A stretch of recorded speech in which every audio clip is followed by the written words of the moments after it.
On పావం పొలాదత్ Tamil Nadu చూసినట్టే మీకు అర్థమైపోయి ఉంటుంది అసలు ఈ సినిమా ఎలా ఉంటుందో. ఇంక లేట్ చేయకుండా ఈ సినిమా రివ్యూకి అయితే వెళ్ళిపోతాం. దానికన్నా ముందు ఎవరైనా ఫస్ట్ టైం మన ఛానల్ చూసినట్టయితే వెంటనే సబ్స్క్రైబ్ చేయండి. అసలు మగజాతి ఆనిముత్యం కింద చెప్పుకోవచ్చు ఈ సినిమా అయితే. నాకైతే చాలా చాలా నచ్చింది. రీసెంట్గా ది గర్ల్ ఫ్రెండ్ అనే సినిమా అయితే చూశాను. రాహుల్ రవీంద్ర గారు డైరెక్ట్ చేసింది. అది పూర్తిగా వన్ సైడ్ తీసుకున్నట్టు అనిపించింది. నాకు అంతగా నచ్చలేదు. ఈ సినిమా నాకు ఎందుకు అంతగా నచ్చిందంటే, ఈ సినిమాలో రెండు వైపులో ఉండే తప్పులనైతే చూపించాడు. ఒక అమ్మాయి, అబ్బాయి వీళ్ళిద్దరూ పెళ్లి చేసుకున్న తర్వాత వాళ్ళ జీవితాలు ఎలా వెళ్తున్నాయి, ఇప్పుడు ఎటువంటి డెసిషన్లు వాళ్ళు తీసుకుంటున్నారో, ఒకవేళ తీసుకుంటే ఎవరితో పొరపాటు, ఇద్దరిలో పొరపాట్లు ఉన్నాయా లేదా అనేది చాలా చక్కగా అయితే చూపించాడు. ఇక కథ కోసం మాట్లాడుకుంటే, కొత్తగా పెళ్ళైన ఒక జంట వాళ్ళైతే కొన్ని రోజులు బాగానే గడుస్తుంది లైఫ్. ఆ తర్వాత విడాకులకి అప్లై చేయాల్సి వస్తుంది. అసలు వాళ్ళు డైవర్స్కి అప్లై చేయడానికి గల కారణాలు ఏంటి, ఎందుకే వాళ్ళిద్దరికీ డైవర్స్ వచ్చిందా లేదా, అసలు డైవర్స్ తీసుకోవడానికి గల మెయిన్ రీజన్ ఏంటి, ఇంతకీ డైవర్స్ తీసుకునే ప్రాసెస్లో ఏం జరిగింది అనేది ఈ సినిమాలో ఉన్న కథ. ఇక ఫస్ట్ హాఫ్ కోసం మాట్లాడుకుంటే చాలా ఎక్సలెంట్గా ఉంది. ఫస్ట్ హాఫ్ అయితే నాకైతే చాలా చాలా నచ్చింది. వాళ్ళిద్దరి మధ్య ఉండే లవ్, ఆ బాండింగ్ అని చాలా చక్కగా చూపించారు. పెళ్ళైన తర్వాత ఇద్దరూ సమానమే అనే మాటకి ఒకరి పనులు ఒకరు చేసుకుంటూ ఫస్ట్ హాఫ్లో అయితే బాగానే డీసెంట్గానే నచ్చింది కథ అంతా. ఇక సెకండ్ హాఫ్లో ఏదైతే ఉందో అసలైన కథ ఇక్కడే స్టార్ట్ అయింది. వాళ్ళిద్దరికి చిన్న ఈగో క్లాసెస్ ఏవైతే వచ్చాయో ఆ వచ్చిన తర్వాత అది ఎక్కడి వరకు దారి తీసింది అన్నది ఎక్సలెంట్గా చూపించారు. క్లైమాక్స్ అయితే నాకు ఎక్సలెంట్గా నచ్చింది. ఇంకా చాలా చాలా నచ్చింది. ఎందుకంటే ఎవరో ఒక సైడ్ తీసుకోకుండా ఇద్దరు సైడ్ ఉన్న తప్పులను అయితే చాలా ఎక్సలెంట్గా చూపించాడు. అట్ ద సేమ్ టైం ఇద్దరు తరపున కూడా ఆలోచించి వాళ్ళ తరపున పాజిటివ్స్ కూడా చెప్పాడు. నాకైతే చాలా చాలా నచ్చింది సెకండ్ హాఫ్ కూడా. ఓవరాల్గా చెప్పాలంటే ఈ సినిమా ఎక్సలెంట్ సినిమా ఇది.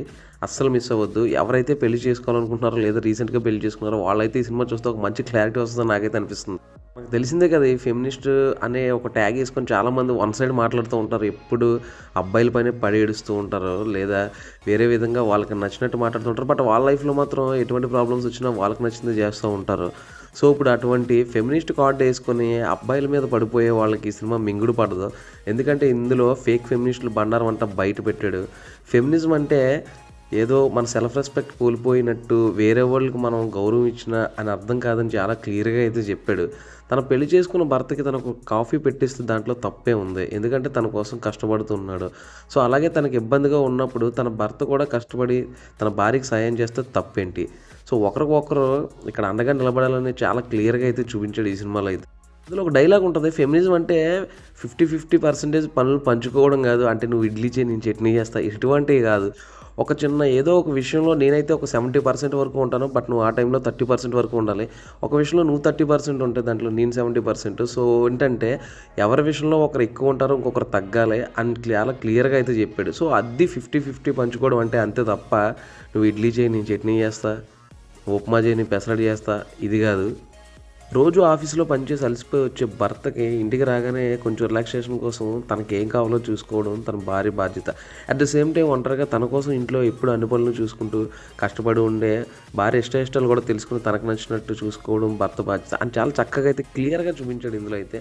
నాకు లాస్ట్లో ఒక ఎవరైతే మనకి ఈ కేసు వాదిస్తారో ఆ లాయర్ సంబంధించిన తన చిన్న పాప ఒక వీడియో కాల్ చేసే సీన్ ఉంటుంది భయ్య, అదైతే మాత్రం గట్టిగా కనెక్ట్ అవుతుంది. చాలా బాగా నచ్చింది నాకైతే. ఎమోషనల్గా అయితే చాలామంది ఫీల్ అవుతారు ఆ సీన్ చూసిన తర్వాత. పాటలో మ్యూజిక్ కోసం మాట్లాడుకుంటే మనకు లిరిక్స్ అర్థమైపోయినా ఓకే, సినిమాలో పర్లేదు ఫ్లోలో అలా వెళ్ళిపోతూనే ఉంటుంది. యాక్టింగ్ కూడా మొత్తం అందరూ కొట్టేశారు. ఆ హీరోయిన్తో పాటు తర్వాత ఇద్దరు లాయర్ క్యారెక్టర్ చేసే వాళ్ళిద్దరూ ఎక్సలెంట్గా అయితే నటించారు మొత్తం అందరూ.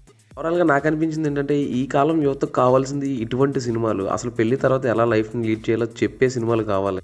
అంతేగాని నువ్వు నేను సమానం అంటే పనులు పంచుకోవడం కాదు, ప్రేమ పంచుకోవడం కాదని చాలా చక్కగా చూపించారు. మీరు కనుక ఈ సినిమా చూస్తే ఏం ఫీల్ అవుతున్నారో చెప్పేయండి.